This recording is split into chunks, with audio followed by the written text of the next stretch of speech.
আসলে বিষয়টা হইলো মিজান তো এখানে একটা সিস্টেম করে ফেলাইছে, ভ্যান গাড়ি ড্রাইভার দিয়া কিন্তু একটা আকড়া বানাই ফেলাইছিল প্রথম। স্বল্প দামে খাবার, এত স্বল্প দামে খাবার কিন্তু আসলে হয় না। কাস্টমারও চায় না যে 100 টাকার মধ্যে তুমি গরুর গোশত খাও, আমার 5 প্লেট ভাত খাওয়াও। কাস্টমার কিন্তু এটা চায় না। সে যেহেতু সিস্টেম করছে ভাত যত খাইতে পারেন 100 টাকার মধ্যে গরুর গোশত, তো কাস্টমার তো দেখতে আসলে না খাইয়া যায় না। যারা আসে আনে তারা তো অনেক বড় লোক, গাড়ি বাড়ি নিয়ে আসে, মানে অনেক উচ্চবিত্ত লোক। তো তারা যেহেতু আসছে এই হোটেলে এক মুঠ খাইয়েই যায় আর কি। আমি তো আমার দোকানে গরুর গোশত, মুরগি, তারপরে আপনার হাঁসের গোশত রান্না করব, তারপরে আপনার ডিম, মাছ, ইলিশ মাছ। আসলে উদ্দেশ্য তো একটা ব্যবসা করার, বিজনেস করার, সবার তো একটা ইনকাম করার প্রতিজ্ঞা থাকে আর কি। সেইভাবে আমি বিজনেস করার জন্য এই দোকানটা দিছি। আমি এর একেবারে পাশেই না, মিজানের পরে একটা হোটেল, তারপরে আমার হোটেল, আমার পরে আরেকটা হোটেল আছে। লোকজন তো না খেয়ে যায়। যেখানে 3 মণ গোছের চাহিদা আছে সে তো 1 মণও দিতে পারে না, খাওয়াইতে পারে না, সে চলে যায়।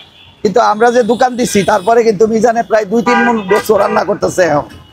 এখন কিন্তু সে কিন্তু ওই 12টা 1টার দিকে 2টার দিকে শেষ হয়ে যেত। এখন কিন্তু সে 5টা পর্যন্ত গোশত বেচারই চেষ্টা করে, যেন তেই বেচতে পারে। সেই আমি চাকরি করতাম। আজকে আমি রান্না করছি মাছ, ডিম, তারপর গরুর গোশত, এগুলা। হাঁসের মাংস রান্না করি, প্যাকেজ আমার কাছে আছে। ভাত উনি যে এক কেজিতে 15 পিস গোশত করে, আমিও 1 কেজিতে 15 পিসই গোশত করি।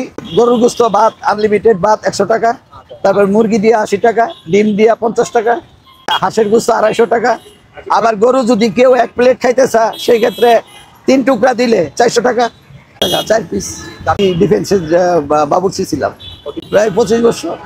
যারা আসে শুধু তো মিজান ভাই চিনে, ঘুরা তো দেখবে আর কি কি আছে না আছে। মিজান ভাইয়ের মতো লোক আসেনি, বা মিজান ভাইয়ের চেয়ে খারাপ ভালো যাচাই বাছাই করবে না। আসলে আমাদের দেশে তো যাচাই বাছাই নাই। ওই হুজুকের বাঙালির মতো আমরা যেটাতে ঝুঁকি, একটাতেই ঝুঁকি, কোনো দাম দর নাই, কিছুই নেই, আমরা খাইয়ে ফেলাই ওইরকম। আমার তো আপনারা নিয়ে নেন, আমার রেডি আছে, নিয়ে খেতে পারবেন। কেউ মনে করে যে আমি নিয়ে খাবো না, আমাদের লোক আছে, ওনারা দিবে। আগে করতে হবে তেমন কোনো কথা নাই, পরে করতে পারে।